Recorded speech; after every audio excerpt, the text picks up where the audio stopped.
Cut ಕೊಯ್ಕೋಬೇಕಿಂದ ನಾವು ಹ್ಞೂ ಮುಂದೆ ಕೊನೆ ಹಾಕಿರ್ಬೇಕು, ಸಣ್ಣ ಕೊನೆ ಮ್ಯಾಕೆ ಹಾಕಿರ್ಬೇಕು, ಹ್ಞೂ ದೊಡ್ಡ ಕೊನೆ ಕೆಳಗಿರ್ತವೆ. ಹ್ಞೂ ಬಿಡಿಸ್ಕೊಂಡು ಕೈ ಬಿಡಲ್ಲ, ಹ್ಞೂ ದುಂಡಾಗುತ್ತೆ ಮೇಲೆ. ಹ್ಞೂ ಕೊನೆ ಸಿಗ್ತವೆ. ಅದೇ ಅದೇ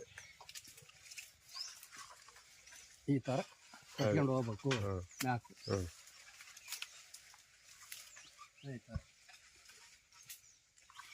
ನಾವು ಕೊನೆವರೆಗೂ ಕಟ್ಬೇಕಾ? ಕೊನೆಯವರೆಗೂ ತುದಿಯವರೆಗೂ ಕಟ್ಟಬೇಕು. ವರ್ಷಕ್ಕೊಂದ್ಸರಿ ಬಳ್ಳಿ ಇಳಿಸ್ಬೇಕು. ವರ್ಷಕ್ಕೊಂದ್ಸರಿ ಹೊಲಕ್ಕೆ ಹಾಕ್ಬೇಕು. ಹ್ಞೂ ಅದಿ ಗುಂಡಿ ತೆಗೆದು ಹಾಕ್ಬೇಕು. ಹಿಂಗೆ ನೋಡಪ್ಪ, ಹಿಂಗೆ ಕಟ್ಬೇಕು. ಕಟ್ಟಿದ್ಯಲ್ಲ ಈ ಥರ ಮ್ಯಾಪ್ ಹೋಗ್ಬೇಕು. ಅದೇ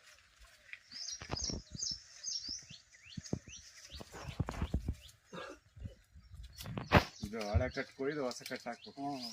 ಒಂದ್ಸರಿ ಕೊಯ್ಕಂತ ಹೋಗ್ಬೇಕು. ಅದೇ